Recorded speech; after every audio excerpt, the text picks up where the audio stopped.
Kinasuhan na si Sara Diskaya at iba pang opisyal ng St. Timothy Construction kaugnay ng isang ghost flood control project sa Davao Occidental na halos 100 milyong piso ang halaga. Kabilang sa isinampa ang kasong malversation na walang piyansa. Nakatutok si Ivan Mayrina. Makukulong na sila. Wala silang Merry Christmas.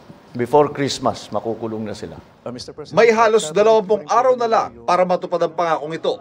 Kauntay ng pagpapanagot sa mga sangkot sa mga flood control scandal. Wala pang nakukulong pero may mga panibagong kinasuhan ayon kay Pangulong Bongbong Marcos. Dahil daw sa isang ghost flood control project sa Kulaman, Jose Abad Santos, Davao Occidental.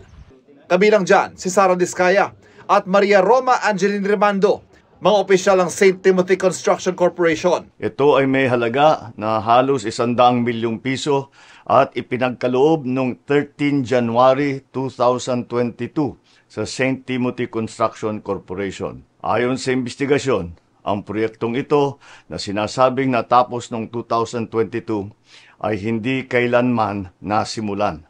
Ayon sa Pangulo, lumabas sa investigasyon ng Ombudsman na palsipikado ang mga isinumiti nilang patunay na tapos na ang proyekto kahit walang construction na ginawa, kabilang ang final billing, certificate of completion at mga inspection reports.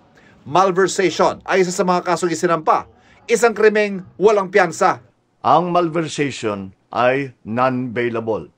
Mabigat ito dahil hindi nila mababayaran ang kanilang paglaya. Pag naisampa na ang mga kasong ito sa korte, ang susunod na hakbang ng judiciary ay ang paglabas ng arrest warrant para sa mga pinangalanang individual. I have directed DILG and the PNP to ensure that they know the whereabouts of Diskaya at nung iba pa para paglabas ng arrest warrant ay maaresto na sila kaagad. Ayon sa Ombudsman, isasampang reklamong kriminal sa Digos City Regional Trial Court. Bukod kay Diskaya at Rimando, dawit din ang mga opisyal ng DPWH Davao Occidental District Engineering Office, kabilang kanilang district engineer at assistant district engineer. Damay din at suspendido na ang mga section chief, project engineer at inspector ng DPWH. Sinusubukan naming hinga ng pahayag ang mga kinasuhan. For the same behavior, the DPWH Davao Occidental officials involved are likewise preventively suspended for a period of 6 months. Ito ay kalawang malaking kasong isinampa kaugnay ng flood control scandal. Pero marami pang nasa proseso ng investigasyon at pangangalap ng ebidensya ayon sa Ombudsman. Muling pangako ng Pangulo. Umpisa pa lang ito. Marami pa tayong ipapakulong at marami pang magpapasko sa kulungan. Para sa GMA Integrated News, Ivan Mayrina, nakatutok, 24 oras. Ipinasasara ng lokal na pamahalaan ng Pasig ang 9 na kumpanya ng pamilya Diskaya kabilang ang St. Gerard Construction.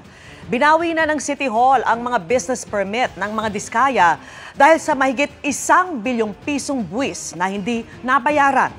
Wala rin umanong occupancy permit ang mga kumpanya na kinakailangan para masigurong ligtas at legal ang paggamit sa gusali.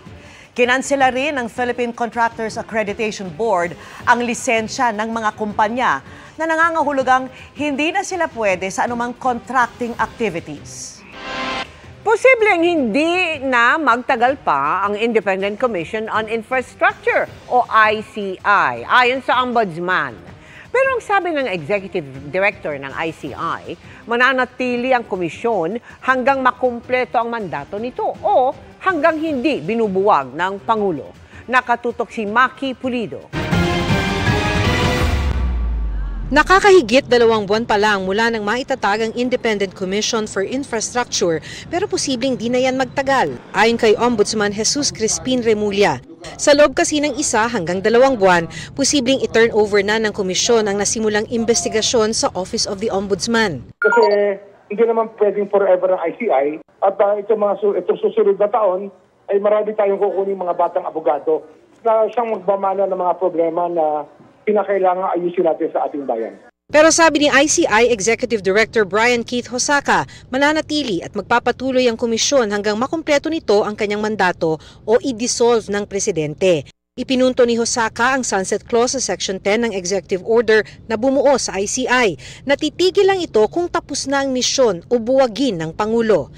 Sabi ni mamamayang Liberal Party List Representative Laila De Lima, hindi pa tapos ang misyon ng ICI. At ang tamang direksyon para sa kanya ay palakasin ang kapangyarihang mag-imbestiga ng komisyon sa pamamagitan ng pagsasabatas ng panukala niyang Independent Commission Against Infrastructure Corruption na may counterpart na ring panukala sa Senado. Mas makapangyarihan yan at tiyak na popondohan kung isabatas, di tulad ng limitadong kapangyarihan ng ICI. Ang pondo nga para rito, 41 million pesos at kalalabas lang. Kaya hindi pa sumasahod ang staff at commissioners, ayon kay ICI Special Advisor Rodolfo Azurin. Kaya ilang buwan ng kanya-kanyang bunot sa sariling bulsa mga opisyal para gumulong ang kanilang investigasyon. At kahit pa nakapag-refer naman sila ng mga kaso sa ombudsman, na-hamper din yung performance kasi nga unang muna is we can only contribute so much out of our resources and then we can only hire people based doon sa mga expectations na kasi hindi namin alam kung gaano ba kalaki yung budget na ibibigay sa amin. Sa kabila niyan, itinanggi ni Azurin na magre-resign din siya kasunod ng naunang pagbibitiw sa komisyon ni dating DPWH Secretary Rogelio Singson. Itinanggi niya rin ang usap-usapang hindi sila nag-uusap ni ICI Chair at dating Supreme Court Justice Andres Reyes. I can only speculate na siguro there are some quarters they want to sow divisiveness, so intrigue among the members ng ICI. Palalabasin na kami nag-away-away na para lang sa ganun to justify na i-abolish siguro ang ICI. Para sa GMA Integrated News, Maki Pulido nakatutok, 24 oras. Kasama si dating Senador Bong Revilla sa mga respondents sa preliminary investigation ng Justice Department. Kaugnay po yan sa isang ghost flood control project sa Bulacan. At nakatutok si Sandra Aguinaldo. 3 linggo matapos idetalye ni dating DPWH Undersecretary Roberto Bernardo ang umunay pagde-deliver niya ng pera kay dating Senador Bong Revilla, sinabi ng Department of Justice na kasama na si Revilla sa respondent sa preliminary investigation nila sa Ghost Flood Control Project sa Bulacan.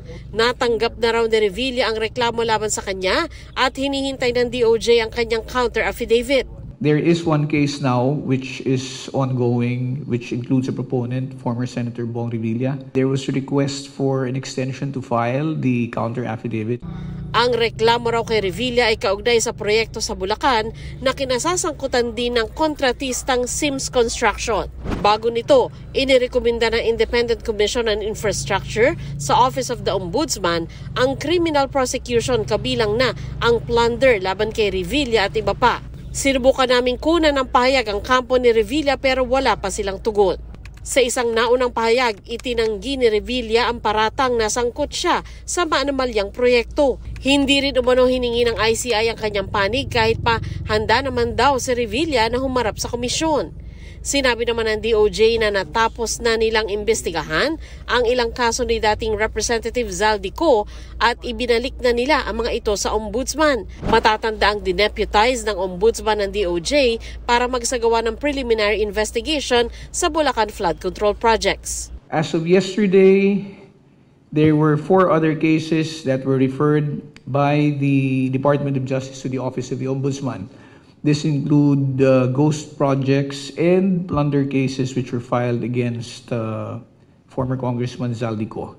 Sa pagpapatuloy ng preliminary investigation ng DOJ, dumating kanina si dating DPWH District Engineer Henry Alcantara. Dumating din sa DOJ ang 2 lalaking naka-hoodie at mask. Hindi sinabi ng DOJ sa ngayon ang kanilang pagkakakilanlan. Para sa GMA Integrated News, Sandra Aguinaldo, nakatutok 24 oras.